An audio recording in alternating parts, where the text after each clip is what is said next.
Voilà, rebonjour, on arrive dans les dernières vidéos, je ne sais pas combien il en faudra, ça dépendra un petit peu de sa longueur. C'est un code qui est un petit peu plus fourni. Bon, je vous montre un petit peu le squelette. Voilà. Il y en a quand même un petit peu plus. D'accord. Alors ce qu'on va faire, c'est assigner le rôle to user. Donc je vous montre déjà comment ça se passe à ce niveau-là, ça je vais le fermer. OK. Et donc maintenant, regardez, assigner le rôle à user. Boom. Vous voyez qu'automatiquement, quand il se met sur admin, automatiquement il met l'ID user. Et cette ID user, c'est l'ID user qu'on a dans l'index PHP, ce qui veut dire que dès qu'on se log, automatiquement, là on sait quel utilisateur se log et donc forcément quelle est son ID. Et c'est une variable de session, donc on partage avec toutes les pages en faisant bien attention de ne pas la modifier, notamment lors de la modification évidemment des users. D'accord. Donc, voilà. Donc, je vais expliquer un petit peu ce qui se passe ici. Donc, on a le typique PHP log admin assign role to user. Hein, ça, c'est la mécanique normale, on va dire. Voilà. Et alors là, vous voyez déjà, encore une fois, j'ai ça. D'accord. Et vous voyez qu'ici, le tiret bas, j'en ai mis un et j'en ai mis deux. Pourquoi? Parce que j'ai le session user de base, c'est celui-là. Dans le user edit, j'avais 1, 2, 3. J'ai dit, je voudrais pas qu'il y ait de problème entre eux. D'accord. Donc, forcément, je vais le laisser comme ça. D'accord. J'aurais peut-être pu aussi les vider, etc. Mais finalement, autant essayer d'utiliser des variables un petit peu différentes, qui soient indépendantes, et qui dit indépendant, bah dit, il n'y a pas de problème. Hein. Quand il n'existe pas de relation de dépendance entre des éléments, bah forcément, il n'y a aucun problème. D'accord. Si je ne suis pas dépendant de mon voisin, et mon voisin n'est pas dépendant de moi, bah donc forcément, je n'aurai jamais aucun problème avec lui. C'est un petit peu l'idée du truc. D'accord. Donc voilà. Alors, ce qu'on va regarder, c'est un petit peu comment ça se passe vers le bas. Ouais, ouais. Ok, ok. Bon, bah, ce qu'on pourrait déjà commencer à regarder, c'est tout simplement, bien évidemment, le formulaire. Donc, on a le formulaire, c'est un post. Dans ce formulaire, qu'est-ce qu'on va avoir? Ben, on va avoir l'utilisateur. Et dans cet utilisateur, on va charger tout simplement tous les utilisateurs. D'accord. Donc, qu'est-ce qu'on fait ici? Alors, notez bien ici que j'ai mis un option value égale rien. D'accord. Donc, c'est-à-dire c'est une option vide. Cette option vide, c'est ça. Pourquoi tu mets l'option vide? Bah, tout simplement parce que ça me donnait des problèmes, c'est-à-dire quand je ne mettais pas l'option vide, je ne réussissais pas à sélectionner le premier élément.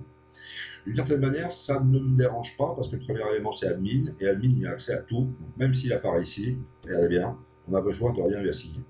D'accord. Et ensuite, il a fallu que je gère le fait, alors ça je vais vous montrer comment j'ai fait, je l'ai fait en JavaScript, que si je clique là-dessus, ça me donne des problèmes. D'accord. Parce que là, évidemment, quand on arrive là-dessus, normalement, on arrive sur admin. C'est-à-dire qu'en fait, on arrive sur l'élément 1, qui est le deuxième élément, puisqu'on ne va jamais de 1 à n, sinon de 0 à n-1. D'accord. Donc, quand je fais ça, regardez ce qui se passe. Hop. Donc, il y a une erreur, mais l'erreur est tout de suite éliminée. D'accord. Je ne sais pas si vous voyez l'erreur. Il dit tout simplement, je ne comprends pas telle variable. Voilà. Bon, bah, c'est pas grave, parce que là, hop, on fait ce qu'il faut. Donc, la première chose qu'on fait, c'est tout simplement se connecter, faire un select from user, obtenir le résultat. Tant qu'on a les résultats, on obtient l'ID user, d'accord. Et ensuite, tout simplement, ce qu'on va faire, comment dire, c'est recevoir le nom. Voilà. Et remarquez bien, donc, on a cette variable de session qui est différente, donc qui se situe là-haut, enfin, je crois. Regardez, c'est celle-là, d'accord. Mais ça veut dire quoi? Ça veut dire tout simplement que quand j'appelle ici, d'accord, je vais avoir point d'interrogation, ID user, donc paramètre est égal à 31, donc valeur paramètre. D'accord. Donc cet ID user, c'est l'ID user qui se situe dans index, hein, je me répète un petit peu. Et donc tout ce qu'on va faire, c'est tout simplement récupérer cet ID user ici. Bon, c'est vrai qu'a priori, j'aurais peut-être pu prendre l'ID user de base et ne pas m'embêter. Donc ça, c'est encore possible. Okay. Donc je reçois ça dans la variable de session, mais je ne veux pas que ça décolle tout simplement avec l'autre. Donc forcément, je mets deux tirets bas. Donc j'ai l'ID user normal, j'ai l'ID user deux tirets bas, discutable, c'est vrai que j'aurais pu prendre directement l'ID user, et celui qui se trouve dans user edit de trois tirets bas. D'accord. Là, on situe là. Alors, j'essaie de vous expliquer ça un petit peu correctement. Et voilà, oui. Alors, ce qui est important ici, alors déjà, je vous montre un petit peu comment je remplis les users. Je remplis les users, j'obtiens les users, le name, d'accord. Là, je vérifie, bien évidemment, si, comment dire, le session ID user est égal à l'ID user, hein, c'est-à-dire voir si ça correspond à ce qui nous intéresse, d'accord. Et si ça correspond à ce qui nous intéresse, bah forcément, ce qu'on va faire, c'est le sélectionner. Alors, pour le sélectionner, c'est tout simplement option value égale quelque chose. Et ici, il faut tout simplement mettre selected. D'accord? Moi, ce que j'ai fait, c'est créer tout simplement une variable selected. D'accord? Qui dit si notre ID user va être égal à l'ID user finalement qui nous intéresse. D'accord? Et bien à ce moment-là, on va le sélectionner. Donc, ça veut dire quoi? Ça veut dire que je vais sélectionner, par exemple, imaginez 10 users qui ont un ID entre 1 et 10. D'accord? Mais en fait, je voudrais, par exemple, vu que dans mon expression URL paramétrisée de type get, j'ai par exemple le 5, je vais faire un parcours séquentiel, je vais faire une itération, je vais faire une boucle, et quand je vais arriver au 5e élément, eh bien, je vais voir tout simplement que l'ID user, qui est celui que je traite à ce moment-là, est égal à celui qui est tout simplement dans l'expression get. Donc dans ce cas-là, c'est celui-là tout simplement qu'il faut que je sélectionne. Voilà. Et ensuite ici, on met les options, d'accord? La valeur, c'est tout simplement, bien évidemment, l'ID user, d'accord, qu'on obtient ici, bien sûr, ok, et ensuite tout simplement le nom, d'accord, et ensuite on n'a plus tout simplement qu'à fermer le résultat et tout simplement à fermer la connexion, d'accord. Pour bien comprendre ça, c'est vraiment, voilà, moi je me mets ici, je clique là, et quand je clique là, qu'est-ce qui se passe? Eh bien, automatiquement ici, j'ai, on va dire, le numéro 34, d'accord. Parce que, en fait, ce qui m'arrive, c'est que si je ne fais pas ce que je vous dis là au niveau du selected, ce qui va se passer, c'est que je vais sélectionner, par exemple, Pascal, on va dire, et bien il va revenir automatiquement sur admin. Je vais sélectionner Eric, il va revenir sur admin. Je vais sélectionner assigné, il va revenir sur admin. Et moi, ce que je veux, c'est qu'il reste là. D'accord? Donc ça veut dire que quand je sélectionne quelque chose, forcément, j'obtiens une idée, d'accord? Et je vérifie si cette idée correspond à celui-là d'ici. Et si ça correspond à celui-là d'ici, et bien tout simplement, ça veut dire que c'est celui qu'il faut sélectionner. D'accord? Donc d'une certaine manière, il faut bien comprendre un petit peu ce qui se passe quand même ici. Et ça part de là. D'accord? Et c'est vrai que c'est pas aussi simple que les uniformes, ça. Là, tout simplement, voilà. Bon. L'idée, c'est que normalement, on clique sur un bouton pour pouvoir avoir un post ou un get. D'accord? Mais là, dans ce cas-là, ce que je voulais, c'était sélectionner quelque chose dans un combo et lancer directement l'événement. Le problème, c'est que quand on lance directement l'événement, la seule manière de capturer cet événement, c'est de le faire en JavaScript. Et JavaScript, c'est orienté, comment dire, c'est pas orienté objet. Enfin, si, ça peut être orienté objet. Enfin, JavaScript, c'est un langage du côté client. Et moi, le problème, c'est que je veux lancer quelque chose du côté serveur. Alors évidemment, c'est deux technologies qui sont différentes, qui d'une certaine manière travaillent un petit peu chacune de leur côté et n'ont pas vraiment grand-chose à voir. Donc comment est-ce que je peux faire pour que deux technologies qui n'ont rien à voir puissent avoir à voir? En d'autres termes, comment est-ce que je peux faire pour dire à JavaScript, dis donc, quand je clique là-dessus, je veux que tu me captures l'événement, d'accord? Et puis, que tu ailles me chercher les données PHP pour faire ce que je veux. Comment je peux faire ça? A priori, c'est impossible. Bon, bah, en fait, ce qu'il faut faire, c'est tout simplement faire un redirectionnement via un window location href, d'accord? On appelle le même nom, hein, tiré bas, enfin, voilà, tiré bas, async, tiré bas, role, tiré bas, voilà, async role to user, ok? Point PHP, point interrogation, et tout simplement, on lui met le ID user, d'accord? Et là, on obtient directement l'ID user, évidemment, qui va être associé. Pourquoi il va être associé? Parce que ici, on a le nom de l'utilisateur, ça c'est la partie externe, d'accord? Et on a l'ID user qui va être la partie interne, d'accord? Donc ça veut dire, par exemple, admin va être égal à l'ID user 31, ok? Et Pierre, par exemple, ça je sais de mémoire, va être égal, par exemple, au 32. Vous vous rappelez que c'est Pierre-Paul Jacques, d'accord? Donc, automatiquement, ce qui se passe, c'est que dès le moment que je clique sur le combo, automatiquement, je fais ce redirectionnement. Je prends l'idée qui se situe tout simplement ici, qui est l'information interne, on va dire, de l'élément. D'accord? Et ensuite, quand j'ai ça, automatiquement, ce que je suis en train de faire, c'est tout simplement générer un post. D'accord? Donc, ça veut dire que si on veut que, quand on clique sur un combo, il se passe quelque chose, et que ça fonctionne en PHP, okay. Tout simplement, ce qu'il faut faire, c'est faire depuis JavaScript, capturer, on va dire, l'événement, faire un redirectionnement en lui passant l'idée, d'accord? Et ensuite, enfin, bien évidemment, ça va lancer tout simplement le submit, d'accord? On va dire ça comme ça. Donc cette partie-là, a priori, je dirais qu'elle est expliquée. Okay. Ici, qu'est-ce qu'on va avoir? Eh bien, a priori, ce qu'on va avoir, on va peut-être commencer depuis le début quand même maintenant. Parce que moi, j'aime bien commencer par le formulaire, hein, même si ce n'est pas le début. D'accord? Voilà, alors ça, c'est l'opération d'insertion. Moi, ce qu'on voudrait, c'est l'opération de lecture. Et l'opération de lecture, elle se trouve ici, tout simplement. Donc ça veut dire que, en fait, ce qui se passe ici maintenant, ok, donc ici, il y a le bouton Submit, oui, exact. Le Submit, c'est le poste, d'accord. Donc ça veut dire, je clique sur, je me répète un petit peu, mais c'est important, hein. Je clique sur le combo box via Window Location href, d'accord, appelle cette même page, d'accord, et concatène ça avec l'ID user en créant finalement une expression paramétrisée et en obtenant tout simplement l'ID, d'accord. Une fois qu'on a fait ça, automatiquement, tout ce qu'on fait, c'est lancer le poste, d'accord. Et le poste, tout simplement, lui, ce qu'il va faire déjà à l'origine, c'est recharger les éléments du combo box, c'est-à-dire l'utilisateur, et sélectionner l'utilisateur, finalement, qui correspond à l'idée qu'on a sélectionné, c'est-à-dire, finalement, tout simplement, maintenir notre sélection, d'accord. Donc ça, c'est ce qui va se passer ici, c'est-à-dire, je choisis Paul, et bien ici, j'ai Paul, tout simplement. Ça ne fait que ça. Maintenant, pour faire ça ici, comment est-ce que je fais? Forcément, il faut que je lise. Donc, pour lire, je pense à la situer ici, d'accord, voilà. Je sélectionne, on va dire, évidemment, tous les rôles, d'accord. J'en fais une liste, donc là, c'est une table typique, hein. On va voir ici, voilà, la table, la colonne de 100%, il y a un seul bien, voilà, etc.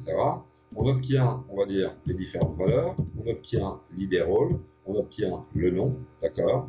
Et ensuite, tout simplement, à partir de notre ID user, attention, variable un petit peu spéciale, rappelez-vous, ok, et de l'ID rôle, ok, je vais voir combien il y en a, tout simplement, d'accord.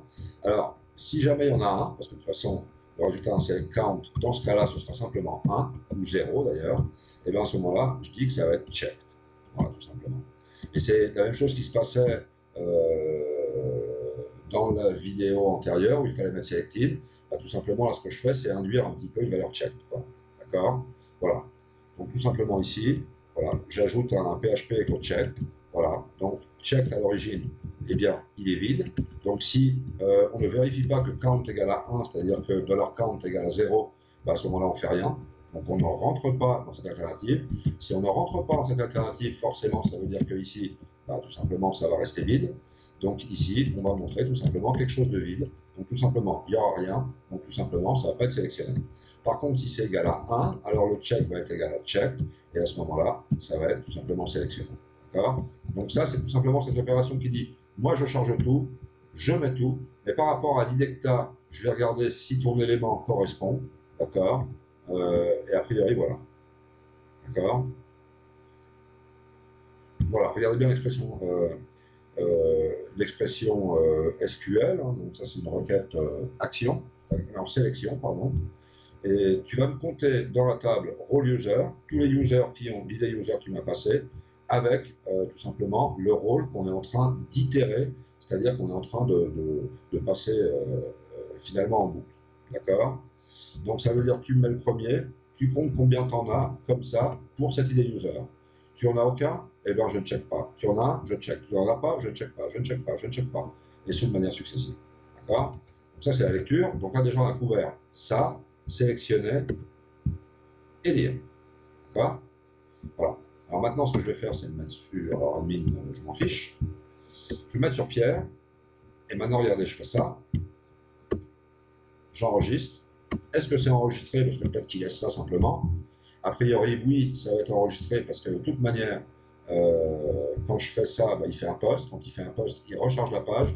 Et quand il recharge la page, principalement, il a tendance à vider les valeurs. Donc, ça veut dire que si ça reste, ça ne va pas être aussi statique, on va dire, dans une WinForms. La WinForms va dire, tu m'as mis ça, c'est très bien. C'est pas pour ça que j'enregistre derrière. Dans ce cas-là, regardez, je vais faire ça maintenant encore. Hop, on voit bien quelque chose qui s'est passé à ce niveau-là. Donc voilà. Et ça, a priori, ça doit être bon. On regarde. Je me mets sur admin, j'ai rien. Je me mets ici, et voilà. Là, par exemple, je vais les enlever. Je les enlève. Je clique dessus. Est-ce que c'est bon? On pense que oui. Je me mets sur admin. Je me mets ici. On voit ça. Et a priori, c'est bon. D'accord? Donc, pour l'instant, on a vu le chargement du combo box. Le fait de pouvoir choisir quelque chose et revenir exactement sur la même option, puis tout simplement lire tous les rôles et checker les rôles, tout simplement, qui sont checkés en fonction de leur appartenance, on va dire, dans la base de données, en faisant une requête scalaire select count. D'accord? Donc maintenant, qu'est-ce qu'il nous reste? Bien évidemment, l'écriture. Alors comment on va faire l'écriture? Alors je regarde ça. Alors là, ce qui est important, c'est ça quand même, regardez bien. C'est, alors type checkbox, le value, bah forcément c'est ID role, hein, c'est toujours pareil. Ouais, c'est-à-dire qu'on a toujours un ID qui est associé, que ce soit dans un combo, un checkbox, un radio button, ce que vous voulez. D'accord? Mais là, ce qui est important ici, c'est ça. Regardez bien. C'est pas checklist, c'est checklist, ouvrir et fermer les crochets. Pourquoi? Eh bien, tout simplement parce qu'on va avoir un nombre indéfini d'éléments, donc c'est ce qui s'appelle pour moi un vecteur ouvert. Alors, un vecteur, c'est quoi? Sans aller trop loin dans les mathématiques, l'algèbre et les bases vectorielles et les systèmes générateurs, d'accord? C'est pas la peine d'aller aussi loin. Un vecteur, c'est tout simplement un ensemble d'éléments. Regardez, écoutez. Vous avez entendu? Non, vous n'avez rien entendu. Eh bien, c'est très simple. C'est un ensemble vide. Donc, si c'est un ensemble vide, ça veut dire que c'est tout simplement un vecteur vide. Si je dis numéro 1, le numéro 1, c'est un vecteur. J'ai le 1, le 2 et le 3, eh c'est un vecteur. J'ai de 1 à 1 million, là, c'est aussi un vecteur. Donc, un vecteur, c'est tout simplement un ensemble d'éléments. Ensuite, si on considère un ensemble d'éléments d'une taille déterminée, par exemple 10 éléments, et qu'on met encore 10 éléments, 10 éléments, 10 éléments, vous pouvez le voir finalement comme un grand vecteur multiple de 10 éléments, mais vous pouvez aussi le voir comme une matrice. Donc voilà, je ne veux pas trop me prendre la tête, enfin vous prendre la tête en tout cas là-dessus. Ça veut dire que checklist, c'est un vecteur ouvert, et c'est un vecteur qui de toute manière va pouvoir avoir n'importe quel nombre d'éléments, et c'est ce qui va nous permettre plus tard de faire un parcours séquentiel de tous les éléments de ce vecteur, d'accord, pour tout simplement pouvoir enregistrer ce qu'on va vouloir enregistrer, et ça vous allez le comprendre tout de suite. D'accord? Ça, il n'y a aucun doute. Donc, on a tout simplement une toute petite portion de code à vérifier maintenant. Alors, on va y aller tranquillement. On y va là. Et bien, c'est ici, tout simplement. Voilà. Donc là, c'est la méthode post. La méthode post, c'est tout simplement, dans ce cas-là, quand je clique sur ajouter ce rôle. D'accord? Voilà. Donc là, bon, bah, typique, la connexion. Je prends l'ID user que je prends du session ID user. Attention, je répète, variable spéciale. Ça a l'air anodin, mais on peut bloquer quand même pas mal. D'accord? Maintenant, ce que je fais, c'est tout simplement éliminer. Ouais, d'accord, ok. En fait, ce que j'ai fait ici, c'est de dire, ok, toi tu me mets ce que tu veux. Bon, premièrement, je te charge ce que tu veux. D'accord? Ensuite, je te lis tout ça et je te check ce qui doit être checké. Et ensuite, tu choisis ce que tu veux, je te les enregistre. Alors moi, ce que j'ai fait, c'est dire, par exemple, je sais pas, si j'en mets un après, je vais pas dire, bah, celui-là, il est là, je le laisse là, et puis celui-là, bah, je l'ajoute. J'aurais pu le faire, attention, c'est possible. Mais je n'ai pas cherché l'optimisation, d'accord? Donc, comme je n'ai pas cherché l'optimisation, en fait, ce que j'ai fait, c'est de dire, écoute, tu m'enlèves tous les rôles qui vont à voir avec ce user, donc forcément dans la table intermédiaire, et ensuite tu me les remets tous. Donc moi, ce que je fais à l'origine, c'est tout éliminer dans la table intermédiaire role user, d'accord? Et donc, j'élimine tout ce qui a à voir avec cette ID user, d'accord? Et ensuite, voilà, là c'est le fameux parcours séquentiel ou la boucle dont je vous parlais, et je dis tout simplement, si le post-checklist, c'est-à-dire en fait si, comment dire, le checkbox que je suis en train de parcourir à ce moment-là, non, c'est faux. Si le vecteur, même si on ne le représente pas sous forme de vecteur, si le vecteur ouvert, avec un nombre indéterminé d'éléments, n'est pas vide, c'est-à-dire qu'il a au moins un élément, d'accord? Donc ça veut dire évidemment not empty, empty ça veut dire vide en anglais, donc ça veut dire si c'est pas vide, d'accord? S'il y a au moins un élément, alors ce qu'on va faire, c'est tout simplement, comment dire, faire un parcours séquentiel ou une boucle sur cet élément. Donc ce qu'on va faire, c'est un ensemble d'itérations, d'accord? Donc post-checklist as selected, ce qui veut dire que l'élément qu'on est en train de checker, c'est l'élément selected, d'accord? Et bien ici, on va insérer dans le role user l'ID user qui va être l'ID user qui est celui-là qu'on a récupéré juste ici, d'accord? Et ici, dans l'ID role, bien évidemment, c'est ce qu'on reçoit ici, d'accord? Il faut bien comprendre que quand on se met ici, voilà, la valeur externe du checkbox, bah, écoutez, a priori, c'est le name, c'est le nom, d'accord? Ensuite, tout simplement, il peut être checké ou pas checké, ça c'est un petit attribut de plus, d'accord? Mais ici, la valeur interne, forcément, c'est l'ID role. Et c'est cette valeur interne qu'on est en train, tout simplement, de prendre ici. D'accord? Donc le selected, c'est tout simplement la valeur interne dans le passage numéro 1, numéro 2, numéro 3, numéro 4, ou itération numéro 1, 2, 3, 4, d'un nombre d'itérations déterminé. D'accord? Donc on a une boucle, on a 20 éléments. On va passer en revue tous les éléments du premier élément au 20e élément, et le sélectif sera le premier élément, le deuxième élément, le troisième élément, le quatrième élément, cet élément étant bien évidemment l'élément qui correspond à l'élément, on va dire, interne du rôle qu'on est en train de montrer, c'est-à-dire tout simplement l'idée rôle. Voilà. Et ensuite, quand on va faire tout simplement ça, ce qu'on fait, c'est l'enregistrer. Remarquez bien, je ne me suis pas pris la tête, j'ai dit tu m'enlèves tout et tu me remets tout sketché. Voilà. Et a priori, je dirais que c'est fini pour ça. Alors voyons voir combien de temps, ça fait déjà 20 minutes, je vais arrêter, je vais regarder si je fais une nouvelle vidéo ou non. Je vais sans doute en faire une, peut-être pour vous dire que c'est peut-être pas la peine de la faire, c'est possible. 20 minutes, ça commence à faire long. Mais arrivé de faire des vidéos de 45 minutes, je pense que ça fait quand même beaucoup. Donc voilà, fin de cette vidéo. Et